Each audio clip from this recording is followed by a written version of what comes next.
Hello everyone, welcome to this video. In today's video, we're going to learn if condition and else part in 1 minute in Python.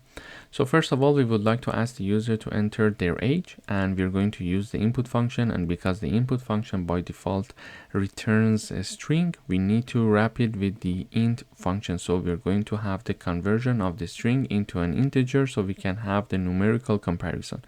All of this is assigned to a variable called age. Then we check to see if the age that is entered by the user is larger than or equal number 18.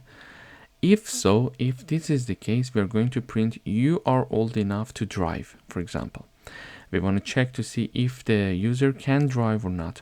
Otherwise, if the age is not larger than or equal to 18, meaning that if this statement is false, it is going to fall into the else part, and we are going to print, sorry, you are not old enough to drive. Thanks.